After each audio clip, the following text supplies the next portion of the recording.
আসসালামু আলাইকুম। সবাই কেমন আছেন? আশা করি আল্লাহর রহমতে ভালো আছেন এবং সুস্থ আছেন। তো নতুন আরও একটি রেসিপি শেয়ার করব আপনাদের সাথে। আর এটা হচ্ছে বাচ্চাদের জন্য। যে বাচ্চা জাল খুব কম খায়, সেই বাচ্চারা অনায়াসে এই খাবারটি খেতে পারবে ইনশাল্লাহ। তো আমি চিংড়ি মাছগুলো মাঝারি সাইজের নিয়েছি আর এটা পরিষ্কার করে ধুয়ে তো একটা বাটিতে নিয়ে নিলাম। তো এখন এটাতে হলুদ আর লবণ দিয়ে মাখিয়ে নিব। তো তারপর চলে যাব রান্নাতে। তো আমি একটি প্যানে কিছুটা তেল দিয়ে তো এই মাছগুলো ভেজে নিব। আর এই মাছগুলো বেশি আ বেশিক্ষণ ভাজবো না, কারণ বেশি ভাজলে চিংড়ি মাছ শক্ত হয়ে যায়। তো আমি এটা মিডিয়াম হিটে নেড়েচেড়ে ভেজে নিব দুপাশটাই। তো আপনারা বাসায় অবশ্যই একবার ট্রাই করতে পারেন। ইনশাল্লাহ আপনাদের বাচ্চারা খুব পছন্দ করে খাবে। আর এভাবে প্রায়ই আমি আমার বাচ্চাদের জন্য রান্না করে থাকি। তো মাশাআল্লাহ ওরা খুব পছন্দ করে আর মজা করে খায়। তো আমি খুব সহজভাবে এই রেসিপিটা আপনাদের সাথে শেয়ার করেছি। আশা করি পুরো ভিডিওটা দেখলে আপনাদের ইনশাল্লাহ ভালো লাগবে। فبالله كم تستطيب القلوب فيبرأ عجوب الكثير. তো তারপর আমি এই একই প্যানে একটু তেল দিয়ে দিব। আর হাফ কাপের মতো পেঁয়াজ কুচি দিয়ে দিব।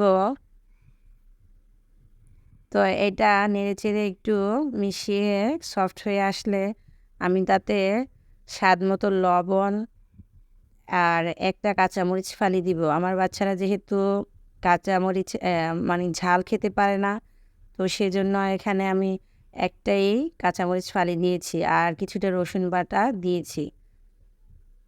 তো এখন একটু মিশিয়ে নিব। তা আপনাদের বাচ্চা ঝাল যেমন খেতে পছন্দ করে সে অনুযায়ী আপনারা এখানে ঝালটা দিতে পারেন। তো আরও দিয়ে দিব হলুদের গুঁড়ো, ধনিয়ার গুঁড়ো, জিরের গুঁড়ো। আমি এখানে কোনো শুকনা মরিচের গুঁড়ো ব্যবহার করব না। আপনারা চাইলে ব্যবহার করতে পারেন। আর আমার বাচ্চারা এখানে ছোট বাচ্চাও খাবে, তো সেজন্য আমি ঝালটা এই একটা কাঁচামরিচের অনুযায়ী দিয়েছি। আর তাতে আরেকটু পানি দিয়ে এটা কিছুক্ষণ কষিয়ে তো তাতে আমি চিংড়ি মাছগুলো দিয়ে দিব। يجري وينشط ذاك السقي. তো এই যে আমি চিংড়ি মাছগুলো দিয়ে দিয়েছি, এখন এগুলো একটু নেড়েচেড়ে আর একটু পানি দিয়ে তো ঢেকে আমি এটা কিছুক্ষণ কষিয়ে নিব।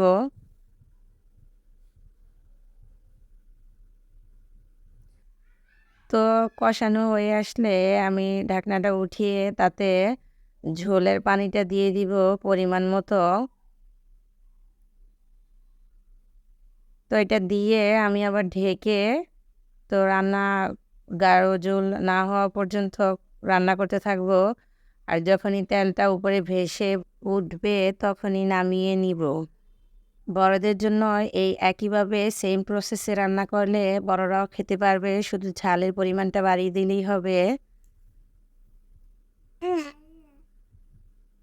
তো আমার রান্নাটা হয়ে এসেছে, এই যে ভুনা ভুনা হয়ে এসেছে আর উপরে তেলটা ভেসে উঠেছে। তো এখন এটা আমি একটা বাটিতে সার্ভ করে নিব। তো মাশাআল্লাহ এটা দেখতে যেমন সুন্দর হয়েছে, খেতেও অনেক সুস্বাদু হয়েছে।